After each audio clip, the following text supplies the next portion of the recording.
वरिष्ठ पत्रकार भी हमारे साथ, उनको प्लीज फ्रेम में लाइएगा। विपिन शर्मा जी, सर सबसे पहले तो बताइए इस सरकार की, हालांकि देखिए इसमें नुक्ताचीनी करने वाली कोई बात नहीं है, इस योजना की सब स्वागत ही करेंगे।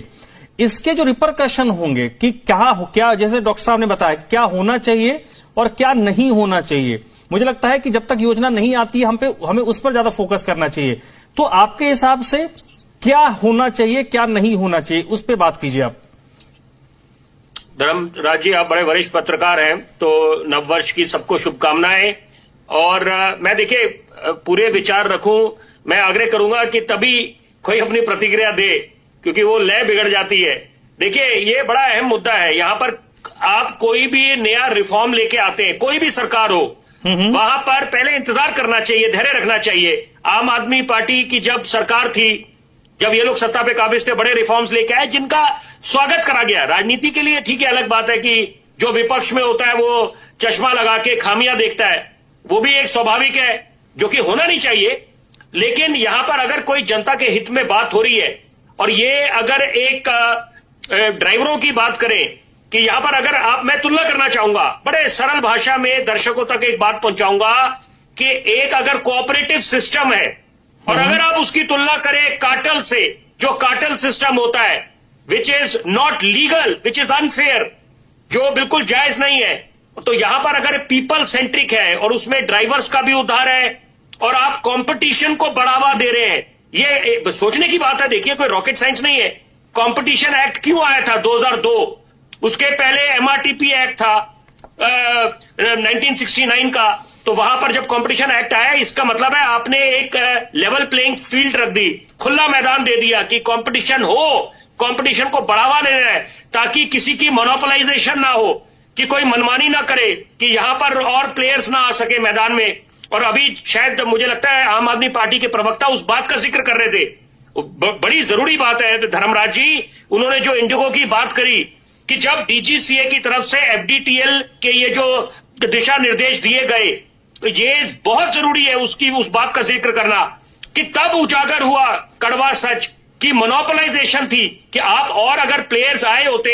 और एयरलाइंस होती तो वो स्थिति उत्पन्न नहीं होती। क्योंकि जो डीजीसीए ने कदम उठाया वो भी बहुत, that was the need of the hour, समय की नजाकत को देखते हुए,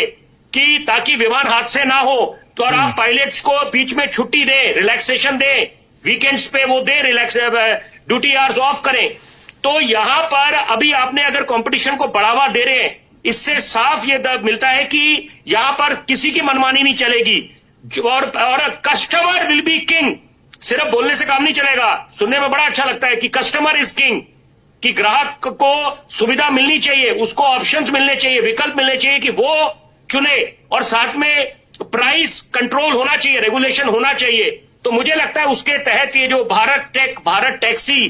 का एक आगाज होने जा रहा है 26 जनवरी को, मुझे लगता है कि ये एक अच्छा कदम है। और ड्राइवर्स को यहां पर देखिए कि उनके हित में जाएगा यहां पर, कि वो they will be beneficiaries at the end of the day. क्योंकि यहां पर अगर हम हमारा दावा करती है कि रहनुमा है सर, वो एक आम आदमी के, हमारा लक्ष्य वही है ना कि जो कैब ड्राइवर है, अभी देखिए भी 31 तारीख को जो डिलीवरी बॉयज हैं, जो अलग अलग किसी ब्रांड का क्यों नाम लेना, बिना पैसे का क्यों प्रचार करूं मैं उनका, जो भी घर में राशन पानी पहुंचाते हैं या फूड खाने पीने का सामान जिनको पहुंचाते हैं, उनके डिलीवरी बॉयज ने हड़ताल किया था 31 को। क्यों किया था? इसी वजह से किया था ना उन लोगों ने कि भाई